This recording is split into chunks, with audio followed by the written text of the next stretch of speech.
I don't ask for much. I don't need constant reassurance. I don't need public displays. I don't need dramatic promises, but sometimes I catch myself wondering, do you even love me? Or do you just love the role I play in your life?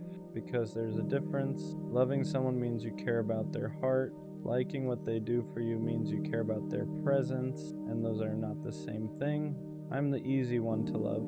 I don't argue much. I don't complain often. Try to understand before reacting. I adjust. I compromise. I give space when needed. And sometimes I wonder if that's the problem, because when you're low maintenance, people forget maintenance is still required. Love isn't just staying, it's how you stay. Do you check in on my feelings without me hinting at them? Do you notice when my energy shifts? Do you protect my heart the same way I protect yours? Or do you just assume I'm fine because I don't break down in front of you? I think what hurts the most is not being unloved, it's being loved passively. Loved when it's convenient, loved when you need comfort, loved when I'm strong for you, but quiet when I need the same intensity back. That kind of love feels unbalanced, and imbalance turns into doubt. Sometimes I don't need more affection, I need clarity. Clarity in actions, clarity in effort, clarity in consistency. Because love shouldn't feel seasonal, it shouldn't spike when you're lonely and fade when you're comfortable. It should be stable, not loud, stable. I've realized something. If I have to constantly question whether I'm loved, then something is missing. Not necessarily feelings, but expression. Because real love doesn't leave you in confusion. It reassures you without you begging for it. It shows up without you scheduling it. It protects your peace instead of disturbing it. And maybe you do love me. Maybe you just love differently. But here's the truth no one likes to admit. If your version of love doesn't make me feel secure, then it's incomplete, because love isn't just about what you feel internally. It's about what I experience externally. I don't want to beg to feel valued. I don't want to explain why consistency matters. I don't want to teach someone how to treat me with care. If I have to convince you to show up for me properly, that's not partnership, that's negotiation. And love shouldn't feel like negotiation. The scary part is this: I don't want to lose you, but I also don't want to stay somewhere where I feel half-chosen. Because half-love is heavy, it keeps you close enough to hope, but far enough to doubt, and doubt slowly eats at your confidence. So do you even love me? Maybe the better question is, do I feel loved consistently? Do I feel prioritized, protected, considered? Because love shouldn't feel like a mystery. It shouldn't feel like something I have to decode. If I'm loved, I should know. Not because you say it once, but because you show it daily. And if I ever have to keep asking myself whether I'm loved, that might mean I deserve a love that doesn't make me question it at all. She said I wasn't man enough, and I won't lie. That one stuck, not because I believe it, but because when someone you love questions your masculinity, it hits somewhere deeper than regular criticism. It's not just about behavior, it's identity. It's everything you thought you were doing right suddenly being reframed as weakness. What does man enough even mean? Because I showed up, I communicated, I stayed loyal, I tried to fix things instead of run from them. But apparently that wasn't enough. Apparently being calm instead of aggressive was a problem. Apparently wanting to talk things through instead of shutting down made me soft. Apparently expressing emotion made me less of a man. And that's when I realized something dangerous. Some people confuse masculinity with dominance. They confuse emotional control with emotional absence. They confuse stability with weakness. And if that's the definition she was using, then maybe I was never supposed to fit it. But still, when she said it, it made me question myself. Because no matter how confident you are, words like that linger. They make you replay moments. They make you wonder if you should have been tougher, colder, less available, less understanding. And that's how toxic standards start reshaping you quietly.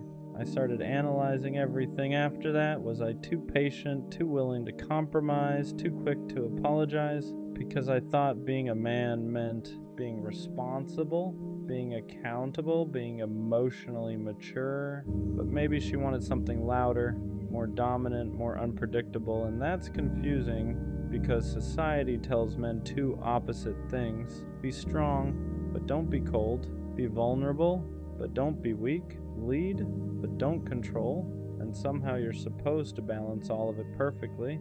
So when she said I wasn't man enough, I started wondering, was I too emotionally available? Was I too steady? Was I not exciting enough? But here's the truth that took me time to accept. Being consistent doesn't make you less of a man. Being calm doesn't make you less masculine. Being emotionally intelligent doesn't make you weak. It makes you evolved. And not everyone is comfortable with evolved. Some people are used to chaos, used to intensity, used to men who are hard to access emotionally. So when they meet someone who communicates clearly and stands firm without yelling, it feels unfamiliar. And unfamiliar can feel unmanly to someone who's been conditioned differently. But that's not my problem to fix. The deeper issue wasn't her words. It was what they tried to take from me. My confidence, because when someone attacks your masculinity, they're attacking your foundation. They're saying you're not enough as you are, and that's heavy. But here's what I had to learn. Being man enough means being emotionally unavailable. If it means suppressing how I feel, if it means pretending I don't care, if it means dominating instead of communicating, then I don't want that version of masculinity, because strength isn't loud.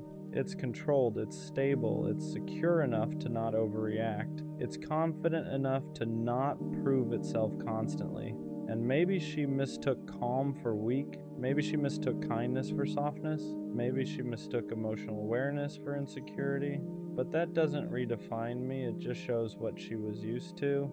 What hurt the most wasn't that she left, it was that she framed it like I lacked something. Like I needed to become more, like I needed to step up into some undefined standard. But love isn't about becoming someone else to fit someone's idea of masculinity. It's about alignment. If she needed someone louder, more dominant, more emotionally distant, that's preference, not proof that I wasn't enough. Wasn't. Because being man enough shouldn't mean performing toughness. It should mean integrity, leadership, emotional control, responsibility, and I had all of that, just not in a way that matched her expectations, and that's okay. I realized something important after sitting with it. The right woman won't question your masculinity. She'll feel safe in it. She won't need you to be aggressive to feel protected. She won't need you to be emotionally shut down to feel secure. She won't test your dominance to measure your worth. She'll recognize strength and stability. She'll see leadership and accountability. She'll see masculinity in consistency, because real masculinity isn't about intimidation, it's about presence. It's about knowing who you are without needing to prove it constantly. And here's the part nobody talks about. Sometimes when someone says you're not man enough, what they really mean is you're not toxic enough for what I'm used to. Because chaos feels passionate to some people, silence feels strong to some people, emotional distance feels masculine to some people, but healthy masculinity feels boring if you're addicted to instability, and that's not an insult, it's reality. Some people equate unpredictability with strength, and when they meet steadiness, they don't know what to do with it. I had to ask myself something hard. Was I actually lacking, or was I just not performing? Because there's a difference. Lacking means I don't possess something. Performing means I'm pretending to. And I refuse to perform masculinity for approval. I refuse to become colder just to seem stronger. I refuse to suppress my emotional intelligence just to look dominant. Because the right person won't require that. They'll appreciate it. If anything, being called not man enough forced me to define what that means for myself. To me, being a man means standing on your word, protecting without controlling, communicating without yelling, being emotionally disciplined, owning your mistakes, leading with stability, and I did all of that. So if that wasn't enough for her, it doesn't mean I failed. It means we defined strength differently. I won't let one person's perception reshape my identity, because masculinity isn't loud. It isn't about dominance. It isn't about intimidation. It's about internal control. It's about consistency. It's about knowing who you are when no one is watching. And if someone mistakes calm strength for weakness, that says more about what they're used to than what I am. She said I wasn't man enough, but I am man enough to walk away instead of yelling, stay calm instead of escalating, express how I feel instead of suppressing it, choose growth instead of ego, and that's the kind of man I'll stay. Because the right woman won't need me to prove my masculinity. She'll feel secure in it, and I'd rather be steady and misunderstood than loud and respected for something I'm not. If being man enough means losing emotional depth, then I'll pass. Because real strength doesn't shout, it stands. Sometimes the question isn't, will I find love? It's deeper than that. It's, will someone ever choose me the way I choose them? Not temporarily, not when it's convenient, not when they're bored, but fully. There's a difference between being liked and being chosen. Liked is easy, chosen is intentional. And if you've been the one who always gives more, who stays longer, who loves harder, you start wondering if maybe you're meant to be the giver but never the one kept. You watch other people get picked without hesitation, publicly, proudly, confidently, and you sit there thinking, what is it about me that makes people unsure? Is it timing? Is it me? Am I too much? Not enough? And the scariest part isn't being alone. It's the thought that maybe you'll always be almost chosen. Being the almost changes you. You're not rejected loudly. You're not cut off dramatically. You're just not picked. You're the one they talk to every day until they meet someone else. The one they say they really like but never commit to. The one who's good enough to keep around, just not good enough to claim. And that messes with your head because there's no clear reason. They don't say you're lacking. They don't say you're the problem. They just hesitate. And hesitation feels personal. You start replaying everything. Was I too available, too understanding, too patient, or maybe not exciting enough, not mysterious enough, not whatever it takes to be chosen instantly? And slowly, your self-worth gets tied to someone else's indecision. That's the dangerous part. Because being the almost doesn't feel like rejection. It feels like you were close enough to hope, close enough to imagine it, close enough to get attached, but not close enough to stay. And when that keeps happening, you don't just question love, you question yourself. After being almost chosen enough times, you start adjusting yourself. Not dramatically, not obviously, just subtly.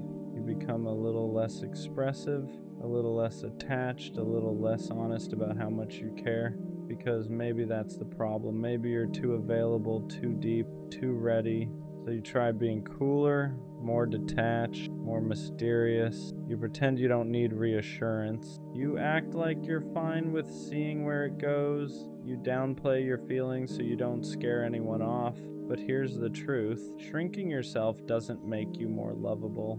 It just makes you less visible. And the worst part? Even when you adjust, even when you play it safe, you still end up almost chosen, because the issue was never that you were too much, it's that you were giving depth to people who weren't ready for it.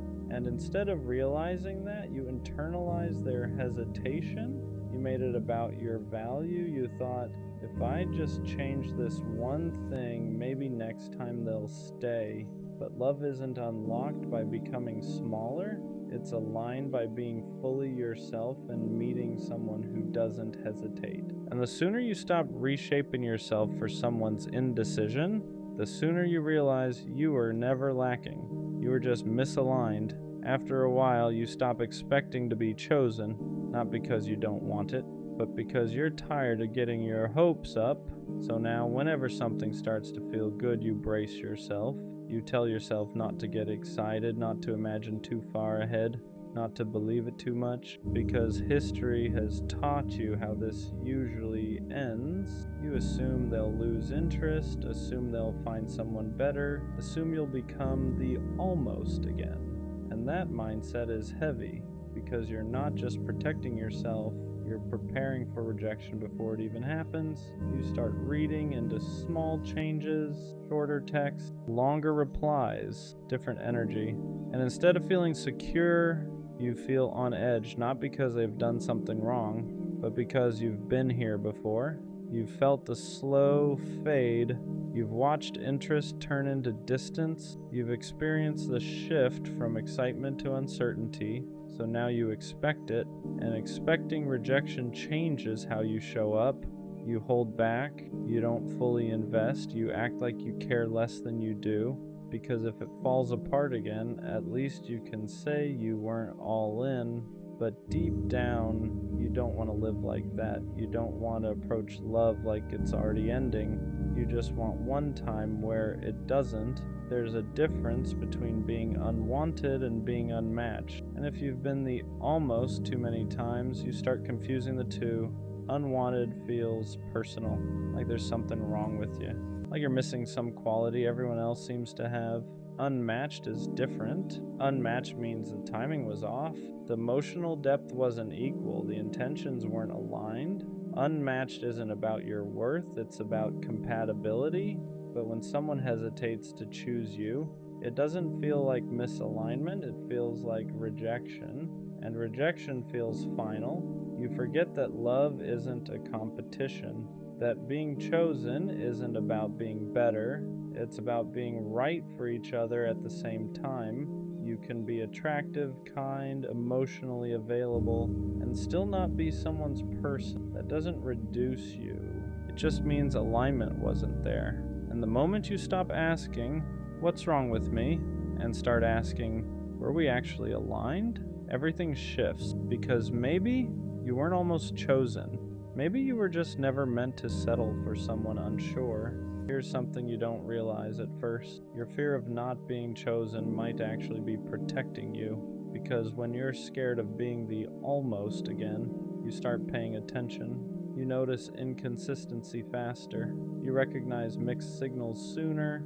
You don't ignore hesitation like you used to. Before, you'd cling to potential. You'd fill in gaps with hope. You'd convince yourself that uncertainty just needed time.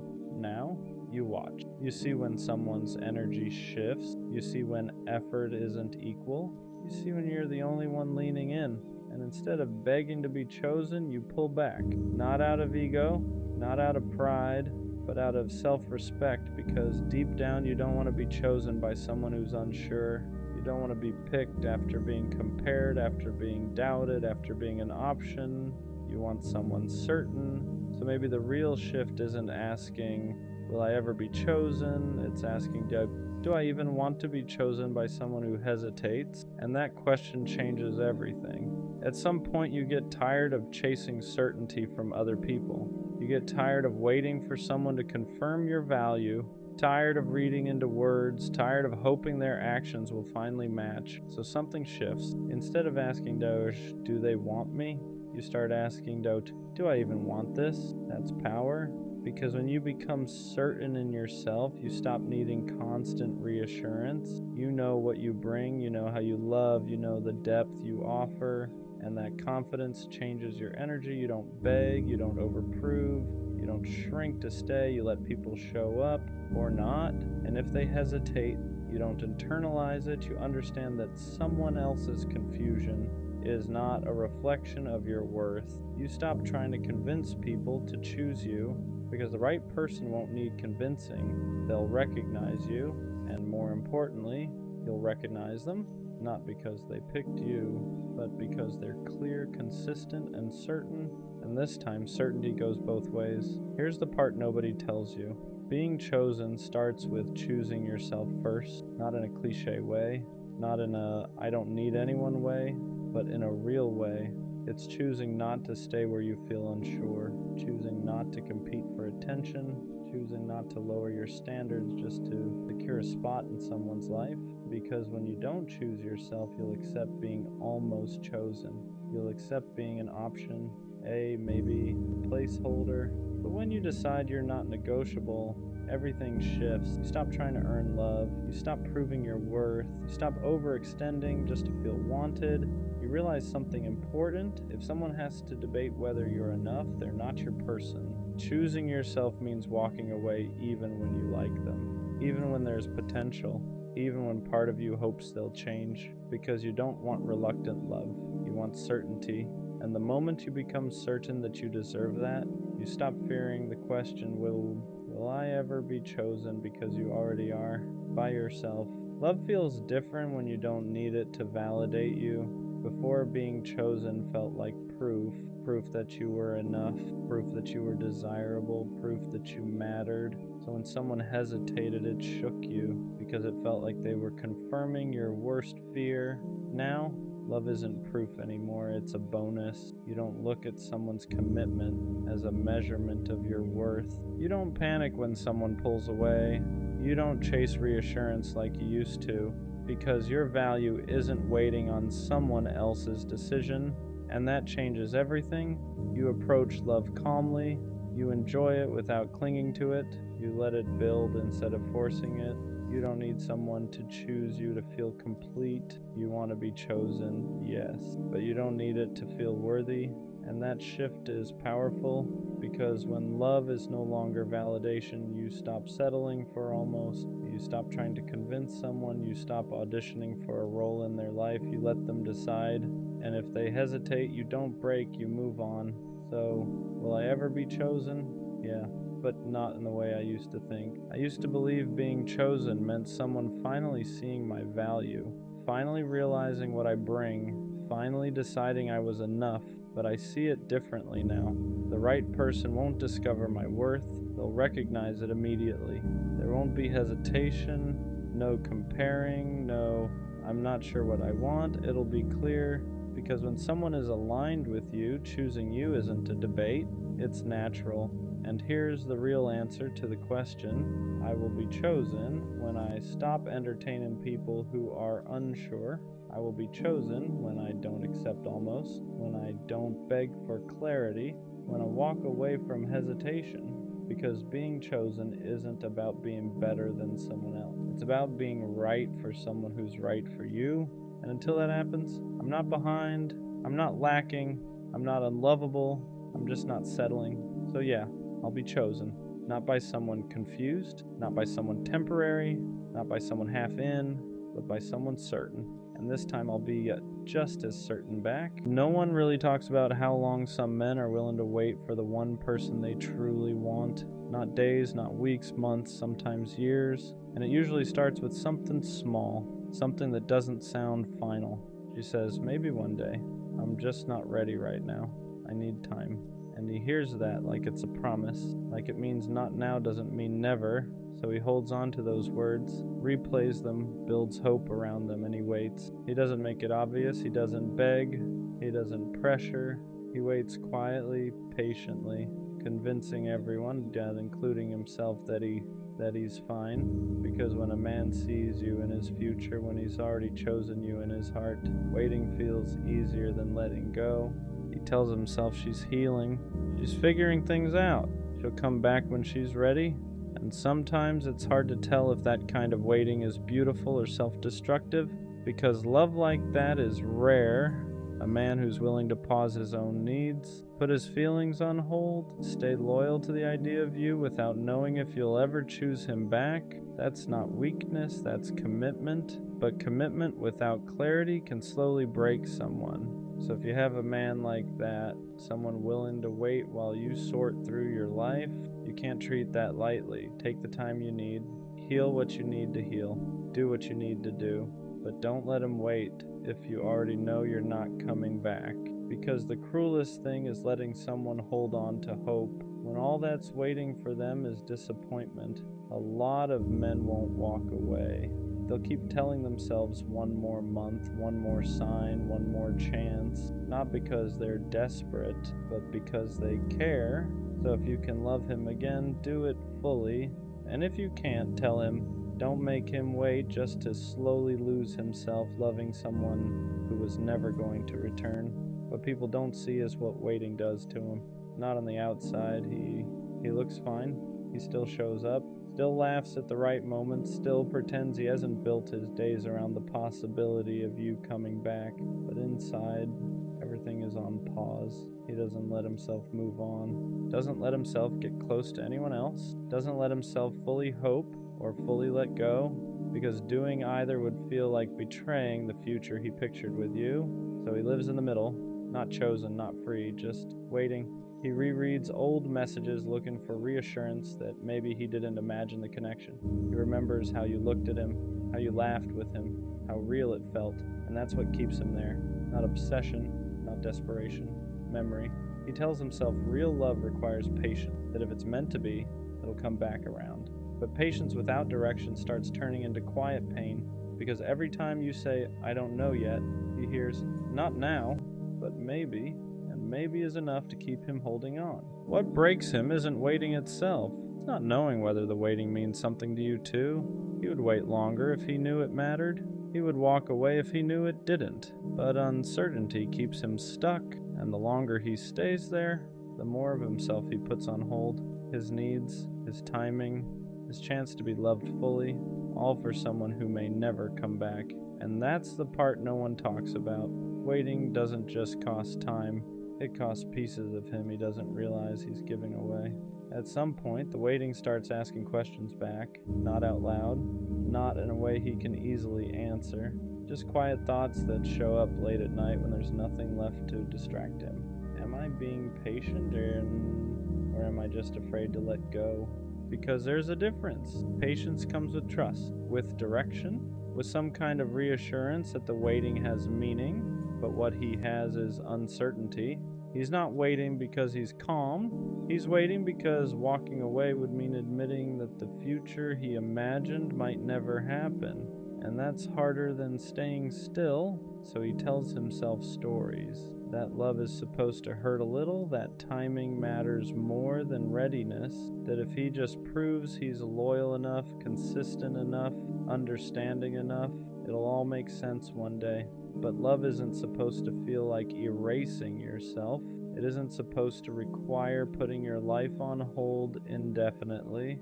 It isn't supposed to make you question whether your needs matter at all. Still, he stays. His hope is quiet, but it's persistent. He whispers things like, "She'll come back. She just needs time. It'll be worth it." And as long as that voice exists, letting go feels like failure, like giving up on something real. What scares him most isn't the idea of her choosing someone else. It's the idea that she might never choose anyone, and he still waited anyway. That he might look back one day and realize he sacrificed his own chance to be loved fully for someone who was never coming back. And that realization doesn't make him angry.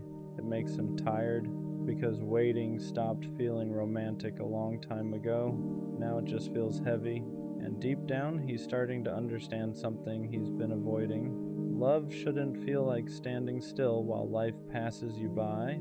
There comes a moment when waiting stops feeling like love and starts feeling like self-abandonment. It doesn't happen all at once. There's no dramatic breaking point. It's quieter than that. It's the realization that his life has been moving around someone who isn't moving toward him, that he's been planning a future with someone who won't even promise a present. He notices it in small ways, how he avoids making plans because what if she comes back? How he turns down opportunities because he doesn't want to feel unavailable when she finally decides. How he measures his growth, his happiness, his healing against whether or not it would still fit her.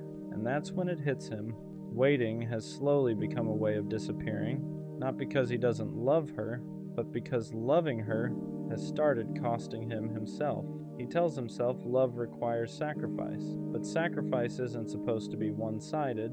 Real love doesn't ask you to pause your entire life without offering anything solid in return. And for the first time, he lets himself ask a dangerous question. If she never comes back, would this still have been worth it? That question hurts because the answer isn't immediate, because a part of him still wants to believe that patience will be rewarded, but another part, the quieter, tired part, knows something has to change. He starts realizing that choosing himself doesn't mean he loved her less. It means he finally loved himself enough to stop waiting in uncertainty. Letting go doesn't erase what they had.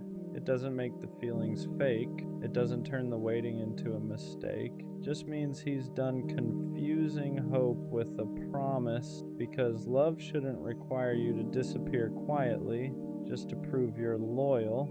And walking away doesn't mean he stopped caring. Sometimes it means he cared enough to stop hurting himself in silence. Letting go hurts differently than waiting ever did. Waiting was familiar, painful but predictable. It gave him something to hold on to, even if that something was uncertainty. Letting go feels like free fall, because when he finally stops waiting, there's no future version of them to lean on anymore. No, maybe one day. No imagined moment where she finally says she's ready. Just silence, and that silence is loud at first. He feels it in the empty spaces where hope used to sit, in the routines he built around the idea of her coming back. For a while he doesn't know who he is without the waiting, because waiting gave his love direction, it gave his patience purpose, it made the pain feel meaningful. Now he has to sit with something harder, grief, not just for her, but for the version of himself who believed love always meant endurance. He realizes how long he ignored his own needs, how often he told himself later, instead of asking for what he deserved now. And that realization stings, because he wasn't weak, he was loyal. He just stayed loyal to someone who couldn't meet him where he stood. Healing doesn't come all at once. Some days he still wonders if he gave up too soon, if one more month would have changed everything. But then he remembers how heavy the waiting felt, how small his world had become, how much of himself he put on hold, and slowly something shifts. He starts choosing himself in quiet ways. He makes plans without hesitation. He opens himself to new moments without checking if they'd interfere with the future that no longer exists. And for the first time in a long time, his life starts moving forward again. Letting go didn't mean he stopped loving her.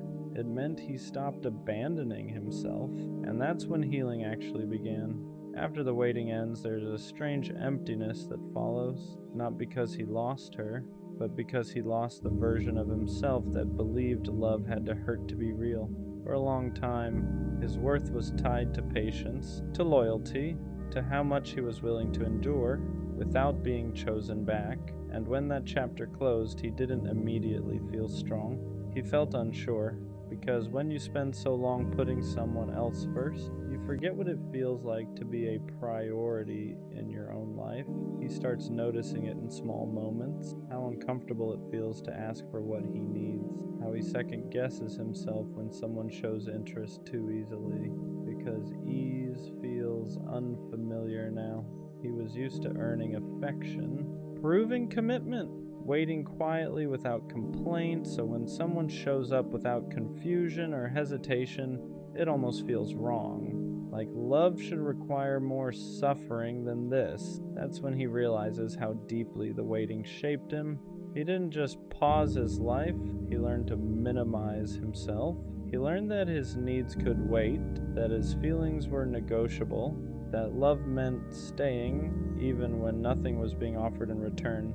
Unlearning that takes time. He has to remind himself that love isn't supposed to feel uncertain, that commitment doesn't mean self-erasure, that being chosen shouldn't feel like a reward for endurance. Slowly he starts rewriting the rules. He lets himself want clarity.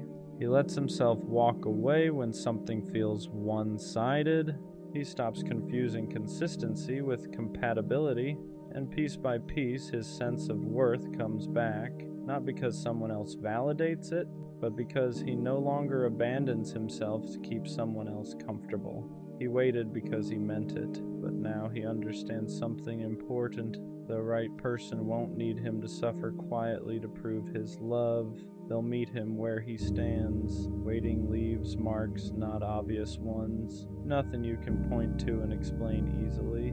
But after someone has waited that long, they don't love the same way again. He becomes more careful, not closed off, just aware, because once you've given that much patience to the wrong person, you learn how expensive your loyalty really is. He no longer rushes into hope, no longer builds futures in his head without evidence in the present, not because he's bitter, but because he knows what it costs to believe too soon. He listens differently now. When someone says, "I'm not ready," he hears it clearly. When someone says, "I don't know what I want," he doesn't translate it into possibility. He takes words as they are, not as promises he can grow hope around. That doesn't make him cold, it makes him intentional. He still loves deeply, still commits fully, but only where clarity exists, because waiting taught him that love shouldn't feel like uncertainty stretched over time. He no longer tries to prove his worth through endurance. He doesn't stay where effort isn't mutual. He doesn't confuse potential with reality. And that makes him harder to lose, not because he withholds love, but because he now knows when to walk away. He understands that choosing someone means choosing himself too. That real connection doesn't ask him to pause his life indefinitely. It doesn't ask him to suffer quietly just to stay loyal. Waiting didn't break him, it refined him. It taught him what love isn't, though he could finally recognize what it is. And when he loves again, it won't be out of fear of losing. It will be out of certainty. The next time he loves someone, it won't start with waiting. It'll start with clarity, because once you've waited that long for someone who couldn't meet you halfway, you stop confusing effort with connection. He won't wonder where he stands anymore. He won't analyze pauses, he won't read into silence or turn uncertainty into hope, not because he's less romantic, but because he's learned what love is supposed to feel like. The next person he loves won't have to guess how he feels. They won't have to question his loyalty. They won't have to wonder if he's serious, because when he chooses fully, but this time he'll only stay where he's chosen back. He won't pause his life waiting for someone to decide. He won't put his heart on hold for potential. He understands now that real love doesn't keep you guessing. It doesn't stretch uncertainty across months and years. It doesn't ask you to sacrifice peace just to stay connected. The next person will feel the difference. Not because he loves harder, but because he loves cleaner, with boundaries, with honesty, with the expectation of mutual effort. And that's the quiet shift no one sees. Waiting didn't make him bitter, it made him precise. It taught him that commitment means nothing without intention behind it. So when he gives his time again, his patience again, his heart again, it won't be because he's afraid to lose. It'll be because both of them are choosing each other in the present. Not someday, not maybe, now. The people who wait the longest are often the hardest to replace, not because they demand attention, not because they make noise, but because they loved with patience most people don't have anymore. When he was waiting, his presence felt easy to overlook. He was steady, consistent, always there, and consistency can become invisible to people who aren't ready to value it. So they assume he'll always be there, that his patience has no limit, that his loyalty is permanent. But what they don't realize is that waiting teaches restraint. It teaches someone exactly how much they're willing to give before they stop. So when he finally walks away, it's quiet, no drama, no announcement, no attempt to make anyone regret it. He just goes, and that's when the absence is felt, because he wasn't loud, he was grounding. He was the one who remembered, the one who stayed calm, the one who made things feel safe without asking for anything in return. And when that's gone, it leaves a space it's hard to fill, not with excitement, not with attention, but with depth. That's when people realize they didn't lose someone dramatic, they lost someone rare, someone who would have waited longer than anyone else, but chose not to abandon himself anymore. And that's the part that hurts the most. Not that he left, but that he learned how to leave. Because once someone like that is gone, they don't come back confused. They don't come back waiting. They move forward with intention. And by the time anyone realizes what they lost, he's already chosen himself. Waiting was never the problem. The problem was waiting without being chosen back. For a long time, he believed love was proven by how much you were willing to endure, how long you could stay, how patient you could be, how quietly you could hurt without asking for reassurance, and he did that. He waited through uncertainty, through mixed signals, through not right now that never turned into I'm ready, not because he didn't value himself, but because he valued love deeply. But eventually he learned the difference between commitment and self-sacrifice. Real love doesn't keep you suspended. It doesn't ask you to pause your life while someone decides if you're worth choosing. Real love meets you where you are, and the moment he understood that, waiting lost its meaning. Because waiting only makes sense when both people are moving toward each other, even slowly, not when one person is standing still hoping to be picked someday. Walking away wasn't easy. It didn't feel empowering at first. It felt like grief. Grief for the future he imagined. Grief for the version of himself who believed patience would be rewarded no matter the cost. But over time, that grief turned into clarity. He realized something simple but life-changing. Love should feel mutual, certain, chosen in the present, not promised someday. So now, when he looks back on the waiting, he doesn't see weakness. He sees proof that he can love deeply.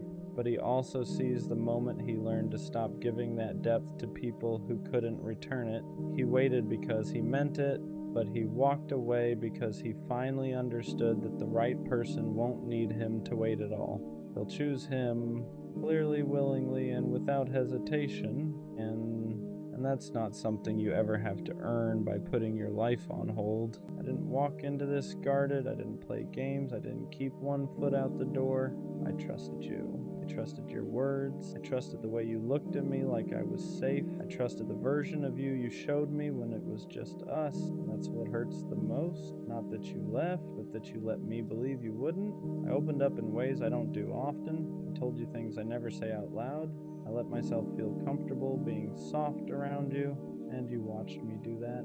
You knew how much it meant. You knew how careful I was with my heart, and you still broke it. Not all at once, not dramatically, slowly. You pulled back without explanation.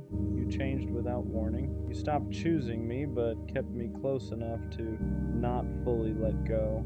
And I stayed longer than I should have because I believed in the version of you I first met. That's on me. I ignored the signs. I excused the distance. I told myself you were just overwhelmed, just busy, just figuring things out. But the truth is, you were figuring out life without me, and I was still holding space for you, like you were coming back. What really broke me wasn't losing you. It was realizing I trusted someone who didn't protect my heart the way I protected theirs. You didn't just hurt me, you changed how I trust. Now I question things I never used to. I hesitate where I used to be open.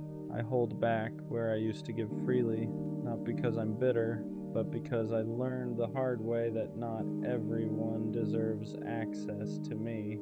I don't regret loving you. I regret trusting you with something you weren't ready to hold. And that's the part I'm still healing from. Not the heartbreak, but the betrayal of believing you were different. What messed me up the most was how easy it was for you. How easily you switched up, how quickly I became optional. How natural it felt for you to move on like nothing happened. Meanwhile, I was still trying to understand when things changed. I kept replaying conversations, looking for the moment where I messed it up, where I said too much, where I trusted too fast, because that's what you do when someone breaks your heart quietly. You don't get closure, you get questions. And the hardest one is always the same. How could you do this after everything I trusted you with? You knew my past. You knew how careful I was. You knew how long it took me to open up again. And instead of protecting that, you treated it like something temporary. Like something you could step into and walk away from without consequences. I wasn't perfect, but I was honest. I didn't hide how I felt. I didn't pretend. I didn't keep you guessing. And that's why it hurt deeper. Because I didn't lose you to dishonesty. I lost you to indifference, to the realization that I mattered more to myself than I ever did to you. And that's a hard thing to swallow when you trusted someone with your heart. After you broke my heart, it didn't just hurt, it rewired me. I didn't notice it right away. At first it was just silence, just heaviness, just missing you more than I wanted to admit. But then it showed up in how I loved. I stopped being as open, stopped saying things the moment I felt them, stopped assuming good intentions, not because I wanted to, but because trust didn't feel safe anymore. Before you, I believed if I was honest, I'd be met with honesty. If I was loyal, I'd be protected. If I trusted someone, they'd respect that. You broke that belief. Now every connection comes with hesitation. Every feeling comes with a pause. Every time someone gets close, a part of me wonders how long before they leave too. And that's the part that hurts quietly. You didn't just walk away. You made me doubt the version of myself that loved without fear. I catch myself holding back even when I don't want to. I catch myself preparing for loss before anything even begins, because trusting you taught me how much it costs when it goes wrong, and I hate that. I hate that your actions made softness feel like a liability, that honesty now feels risky, that love feels like something I have to guard instead of give. I'm not colder, I'm not heartless, I'm just more careful with a heart you proved can be broken even when it's given genuinely, and that's something I'm still learning how to undo. The anger didn't come right away. At first I blamed myself for trusting too fast, or believing too much, or not seeing it sooner. But anger shows up when the fog finally clears, when you realize you didn't ask for too much, you just asked the wrong person. I wasn't wrong for trusting you. I wasn't weak for opening up. I wasn't naive for believing your words. You just didn't deserve the level of honesty I gave you. And that truth stings, because it means the pain wasn't a lesson about loving better. It was a lesson about choosing better. You knew what you were doing. You knew how much I cared. You knew how much trust cost me. And you still chose yourself without considering the damage. That's where the anger lives, not in hatred, but in clarity. In the realization that I gave real effort to someone who treated it casually, that I showed up while you slowly checked out, that I protected your feelings while you ignored mine, and I don't hate you for leaving. I'm angry because you stayed long enough to earn my trust and left like it never mattered. That kind of hurt doesn't make you loud, it makes you precise. It teaches you that love without accountability isn't love at all. And from that point on, I stopped questioning my worth and started questioning why I ever doubted it. At some point, I stopped waiting for closure from you. Not because I got answers, but because I realized I wasn't going to. You never explained yourself, never owned the hurt, never acknowledged what it cost me to trust you, and for a while that ate at me. I wanted you to see it, to understand what you broke, to say something that made it make sense. But silence was the answer, not the one I wanted, the one I needed, because it showed me that the kind of closure I was looking for was never coming from you. So I had to give it to myself. I had to accept that some people don't leave loudly. They leave by slowly caring less and letting you figure it out alone. I had to accept that trusting you wasn't the mistake, expecting accountability from you was, and that acceptance was heavier than anger ever was, because it meant letting go without resolution, without apologies, without the comfort of being understood, just truth, the truth that I loved honestly, the truth that I trusted genuinely, the truth that you didn't meet me there. And as painful as that is, it also freed me, because I stopped replaying the past trying to fix something that was never mine to fix. I stopped waiting for you to validate my pain. I didn't need your explanation to know I was hurt. I didn't need your apology to know I deserved better. Sometimes closure isn't a conversation. Sometimes it's the moment you stop giving someone access to a heart they already proved they wouldn't protect. After everything fell apart, the hardest thing wasn't trusting someone new. It was trusting myself again, trusting that my instincts weren't broken, trusting that my heart wasn't a liability, trusting that loving you didn't mean there was something wrong with me. Because when someone breaks your heart like that, you don't just lose them, you lose confidence in your judgment. You start second-guessing everything. Was I blind? Was I too much? Did I imagine the connection? And for a while I believed the problem had to be me. But slowly that started to change. I realized something important. I didn't ignore red flags. There weren't clear ones at the beginning. You showed up. You said the right things. You made me feel safe enough to trust. That wasn't stupidity. That was honesty. So instead of punishing myself for believing in you, I started respecting myself for how genuine I was. I stopped calling my openness a mistake, stopped treating my softness like a flaw, stopped blaming myself for someone else's inability to show up. Rebuilding trust meant accepting this truth. I didn't fail myself by trusting you. I honored who I am. And that matters, because if I harden completely, if I shut down every part of me that still wants connection, then the heartbreak wins twice. So I'm learning balance. I don't rush trust anymore, but I don't deny it either. I don't hand my heart over blindly, but I don't lock it away. I listen to myself now, to discomfort, to patterns, to silence that says more than words ever did. Trust isn't gone, it's just more intentional. And this time, the first person I trust is me. Missing you doesn't mean I want you back. That took me a while to understand, because grief doesn't disappear just because you know someone wasn't right for you. Longing doesn't mean regret, and sadness doesn't cancel clarity. I miss the version of you I thought was real. I miss the safety I felt before things changed. I miss how easy it was before trust turned into doubt. But I don't miss the anxiety. I don't miss questioning where I stood. I don't miss feeling like I cared more. And that's the difference. If I wanted you back, I'd still be making excuses for you. I'd still be minimizing the hurt. I'd still be hoping you'd come back different. But I'm not. I just haven't rushed myself through the grief. Because when you trust someone deeply, losing them isn't just losing a person, it's losing a future you believed in. And that takes time to let go of. Some days I'm fine. Some days a memory hits out of nowhere. A song, a place, a random thought, and I let it pass. I don't fight it. I don't romanticize it. I don't pretend I'm over it faster than I am. Healing isn't about erasing what mattered. It's about accepting that something can matter and still not belong in your life anymore. So, yeah, I miss you sometimes, but missing you doesn't mean I forgot why I walked away. Heartbreak taught me patience in a way nothing else ever did. Not patience with people, patience with myself. I learned that healing isn't something you rush just to prove you're okay. It's not about jumping into something new to replace what you lost. It's not about pretending it didn't hurt, because it did, and pretending only buries it deeper. I stopped forcing myself to move on other people's timelines. Stopped letting anyone tell me I should be over it by now. You don't rush the healing of something you trusted. You let it take the time it takes. Some days I feel strong, other days I feel fragile for no reason, and instead of judging that, I let it exist, because every emotion I avoid just shows up later heavier.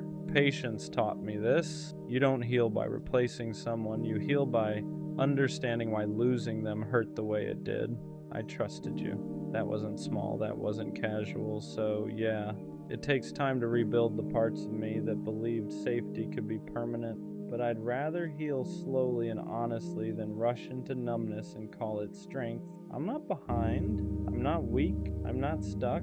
I'm just respecting the fact that real trust doesn't break quietly, and it doesn't heal quickly either, and that's okay. Forgiveness didn't come in the way people talk about it. I didn't wake up one day suddenly okay with what you did. I didn't excuse it. I didn't rewrite the story to make it hurt less. What I had to forgive was myself, for trusting you, for believing your words, for opening my heart when I knew how badly it could go wrong. For a long time, I was harder on myself than I ever was on you.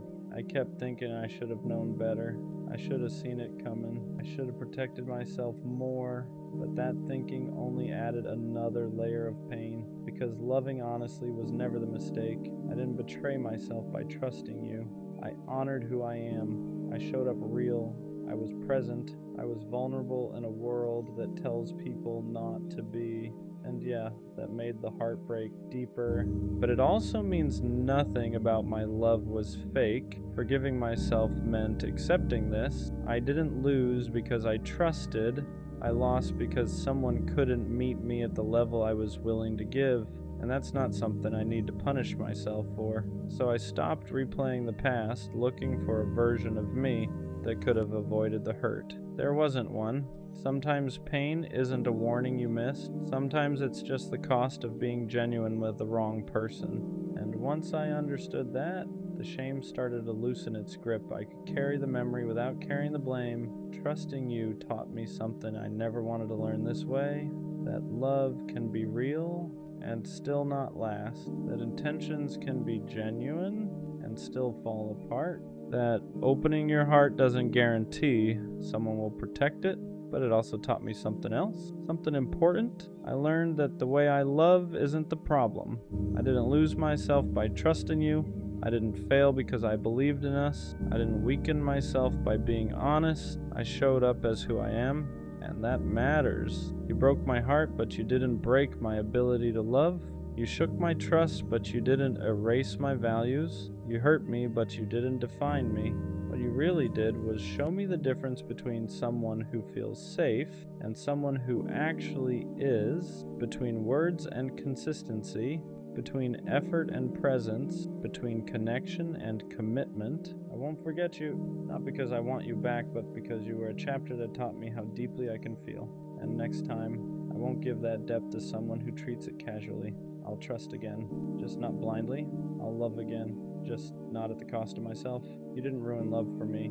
You clarified it. And even though the heartbreak hurt, I walk away knowing this. I was real. I was honest. I was brave enough to trust. And one day someone will meet that trust care it deserves. Until then, I carry the lesson, not the wound. That's where this ends. I'll be gone one day. Not in a dramatic way. Not as a threat. Not as a goodbye. Just as a fact. One day I won't be this accessible. I won't be this available. I won't be this version of me. And sometimes I wonder, will people notice? Will they realize what I carried, what I gave, what I stayed through? Or will it only make sense when I'm not around to do it anymore? It's strange feeling invisible while you're still here. You show up, you check in, you stay consistent, you carry conversations, you give effort, you hold things together quietly, but it feels expected, like your presence is normal, like your loyalty is assumed, like your effort is just background noise. And that's when the thought creeps in. If I stopped doing this, if I pulled back, if I disappeared, would anyone feel the shift? Or do people only realize what you meant after you're no longer there to give it? Being the strong one rarely gets applauded. You're the one people vent to, the one who keeps it together, the one who doesn't break down publicly. So they assume you're fine. They assume you don't need reassurance, don't need checking in, don't need to be chosen loudly, because you've trained everyone to see you as stable. But strength can be lonely, carrying everyone else's emotions while quietly managing your own, smiling through things you never fully process. And sometimes you think, if I ever stopped being the strong one, would anyone know how to hold me? Or would they only realize what I was carrying after I put it down? There's a quiet exhaustion that comes with always being dependable. You don't cancel, you don't disappear, you don't make people question where they stand with you. You're solid. And because of that, people get comfortable. They assume you'll always answer, always show up, always understand. But no one asks how much it costs you. No one sees the days you wanted to shut down, the moments you needed someone else to take the lead. Being reliable is a beautiful trait, but when it's constant, it becomes heavy. And sometimes you think, if I ever stop carrying this role, will they notice the weight I was holding all along? What happens when the dependable one finally pulls back? At first, nothing. People assume you're just busy, just tired, just having an off day. But when the consistency shifts, when the long paragraphs turn short, when the constant availability fades, that's when they feel it. The silence hits different when it's coming from the one who never used to go quiet. And suddenly they notice what you used to do, the way you checked in first, the way you kept things from falling apart, the way you made everything feel steady. And it's not about revenge, it's not about proving a point, it's about capacity, because even the strongest ones get tired of being unheld. And when they finally step back, it's not dramatic, it's quiet, but it changes everything.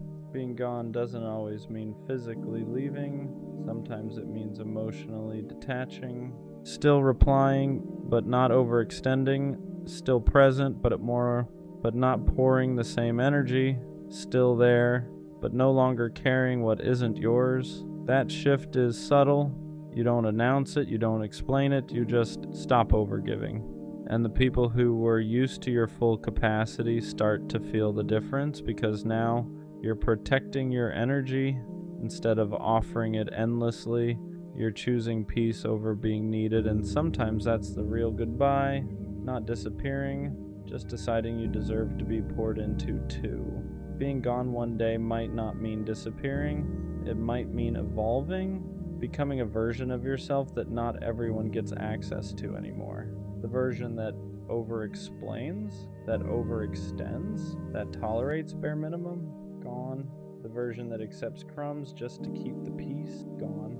Growth changes your availability. You don't respond the same. You don't tolerate the same. You don't give the same unlimited access, and some people will say you changed. They'll say you're distant, different, harder to reach, but what they really mean is you stopped being endlessly accessible, and sometimes being gone is just becoming too self-aware to stay in spaces that don't value you. The right people won't lose you when you grow. They won't complain that you changed. They'll adjust with you, because real connection isn't built on convenience, it's built on understanding. When you stop overgiving, the right ones won't call you distant. They'll ask if you're okay. When you set boundaries, the right ones won't feel attacked, they'll respect them. When you evolve, the right ones won't feel threatened, they'll evolve too. Growth doesn't push away what's aligned. It only exposes what was comfortable, and if one day you're gone because you chose peace over pressure, the people meant for you won't lose access. They'll meet you at your new level.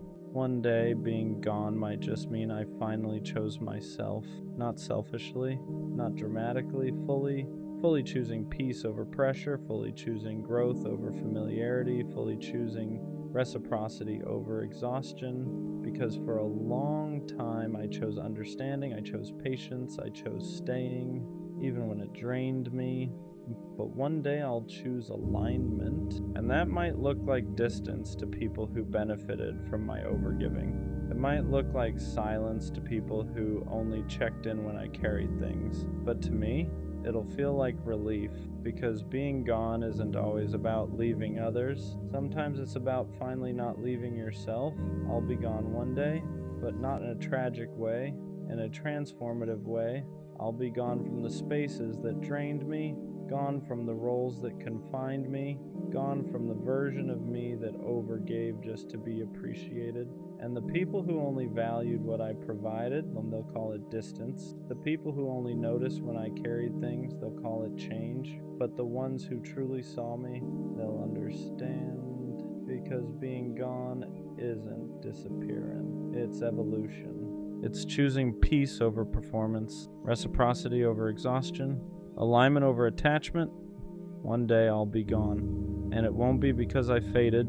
It'll be because I finally grew into a version of myself that refuses to stay where I'm not valued. And that's not a loss. That's a rebirth. I don't care how corny it sounds, I'll never stop being a lover boy. Not until I get the kind of love I've always imagined. The kind where there is no one else, no distractions, no half interest. Just one person in a world that feels smaller because of it. I want that kind of love where it doesn't wander, where nobody else even registers. Where loving them feels natural, not forced. The kind of love that feels cinematic without trying. Just two people driving nowhere, standing in open fields, traveling for no reason other than wanting to be together. The kind of love you don't just feel in your chest, you feel it in your soul, hot, intense, alive. And I don't understand how people walk around acting indifferent to that. Love is something casual, like it doesn't matter, because love is everything. Sharing the world with someone, learning their habits, knowing their moods, understanding them in ways nobody else does. Going from strangers to someone you can't imagine life without, there's nothing like it. And yeah, love comes with risk, heartbreak, loss, pain, but I'm here for all of it, because if that's the price of loving deeply, I'll pay it. I'll take the heartbreak, I'll take the uncertainty, I'll take the risk. The lover boy in me isn't dying. It can't. What makes it hard sometimes isn't loving deeply. It's loving deeply in a world that pretends not to care. People act like being attached is embarrassing, like wanting someone fully is something you should hide. They call it nonchalant. They call it cool. They call it protecting yourself. But to me, it just feels empty. I don't want love that's casual. I don't want half interest. I don't want to act like I wouldn't be crushed if I lost someone I care about. I want to feel it. I want the kind of love where my heart is all the way in. No exits, no backups, no pretending. And yeah, that makes me vulnerable. It means I get hurt easier. It means I feel things more intensely, but I'd rather feel everything than live numb just to look unbothered, because loving deeply isn't weakness, it's courage. It takes guts to say I want you fully. I'm choosing you. I'm not scared to care. And maybe that's why it feels lonely sometimes, because not everyone is built to love like that. But I am. And I'm not going to dull that part of me just to fit into a world that treats love like it's optional. Loving this way hurts more because you don't do it halfway. You don't keep one foot out the door. You don't love with conditions.